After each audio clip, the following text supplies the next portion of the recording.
এটা ৰহস্য মই কওঁ। এজন ব্যক্তি গীৰ্জা নগলে সেই ব্যক্তিজনৰ হানি হ'লে ঈশ্বৰৰ হানি হয়। ব্যক্তিজনৰ হানি হয়, ঈশ্বৰৰ একো হানি নহয়। তেওঁ সেৱা আৰাধনা কৰিবৰ কাৰণে আমাৰ কোনো চাইন্টিষ্টে গণিব নোৱাৰা ইমান স্বৰ্গদূতবিলাক মজুত আছে। প্ৰকাশিত বাক্য 4 অধ্যায় মতে হ'লে দিনে ৰাতিয়ে তেওঁ সেৱা আৰাধনা কৰি থাকে। আপুনি আৰু মই তেওঁক আৰাধনা নকৰিলেও তেওঁৰ একো হানি নহয়। কিন্তু আপুনি আৰু মই গীৰ্জা উপাসনা নকৰিলে আপোনাৰ আৰু মোৰে হানি হ'ব।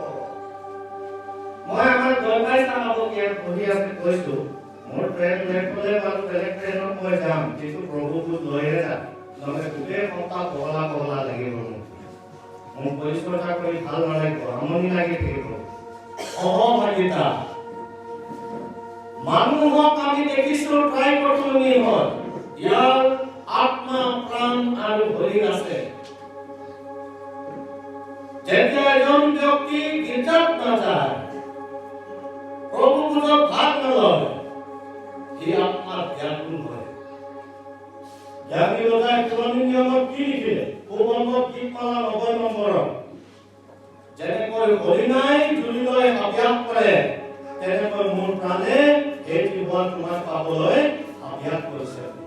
মানুহৰ প্ৰাণ, মানুহৰ যিটো আত্মা ঈশ্বৰৰ লগত সমাপিত হ'বৰ কাৰণে, ঈশ্বৰৰ সৈতে মিলন হ'বৰ কাৰণে ব্যাকুল আৰু অস্থিৰ হৈ থাকে।